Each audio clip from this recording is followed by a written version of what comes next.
ഇപ്പോഴത്തെ ചൂട് സമയത്ത് കുടിക്കാൻ പറ്റിയ നല്ല ടേസ്റ്റി ആയിട്ടുള്ളൊരു വെറൈറ്റി പൈനാപ്പിൾ ജ്യൂസ് തയ്യാറാക്കിയാലോ. ഇതടിച്ച് ഫ്രഷായിട്ട് തന്നെ കുടിക്കണം. ഒരുപാട് ടൈം വയ്ക്കുകയാണെങ്കിൽ ഇതിൻ്റെ ടേസ്റ്റൊക്കെ മാറും. അതുകൊണ്ട് അടിച്ച ഉടനെ കുടിക്കാനായിട്ട് ശ്രമിക്കുക കേട്ടോ. വീഡിയോ ഇഷ്ടമായാൽ ഷെയർ ചെയ്യാനും ലൈക്ക് ചെയ്യാനും മറക്കല്ലേ. പൈനാപ്പിൾ ജ്യൂസ് തയ്യാറാക്കുന്നതിന് വേണ്ടിയിട്ട് ഞാൻ ഇവിടെ 1 കപ്പ് പൈനാപ്പിൾ എടുത്തിട്ടുണ്ട്. ഇതിലേക്കൊരു 3 ടേബിൾ സ്പൂൺ തേങ്ങ, ഫ്രഷ് ആയിട്ടുള്ള തേങ്ങ എടുക്കുക, എങ്കിലാണ് നല്ല ടേസ്റ്റ് ജ്യൂസിന്. മധുരത്തിന് വേണ്ടിയിട്ടുള്ള പഞ്ചസാര, നല്ലൊരു ഫ്ലേവറിന് വേണ്ടിയിട്ട് 2 ഏലക്കായുടെ കുരു, നല്ല തണുത്ത വെള്ളം. ഇത്രയും സാധനങ്ങൾ മതി ടേസ്റ്റി ആയിട്ടുള്ള പൈനാപ്പിൾ ജ്യൂസ് നമുക്ക് തയ്യാറാക്കാം. ആദ്യം നമുക്ക് പൈനാപ്പിൾ ഒരു മിക്സിയുടെ ജാറിലേക്ക് ഇട്ട് കൊടുക്കാം.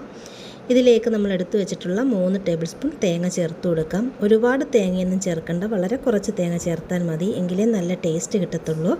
മധുരത്തിന് വേണ്ടിയിട്ടുള്ള പഞ്ചസാര, ഞാനിവിടെ 4 ടേബിൾ സ്പൂൺ പഞ്ചസാരയാണ് എടുത്തിട്ടുള്ളത്. എത്രത്തോളം മധുരം വേണോ അതിനനുസരിച്ചിട്ട് എടുക്കാം.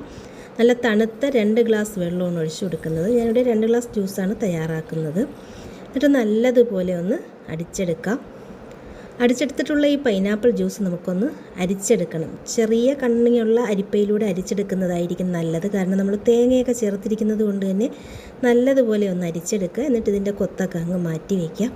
ഇത്രയേ ഉള്ളൂ. വളരെ ടേസ്റ്റി ആയിട്ടുള്ള നമ്മുടെ വെറൈറ്റി പൈനാപ്പിൾ ജ്യൂസ് റെഡി. എല്ലാവരും ഉണ്ടാക്കി നോക്കൂ. വീഡിയോ ഇഷ്ടമായി സബ്സ്ക്രൈബ് ചെയ്യാൻ മറക്കല്ലേ.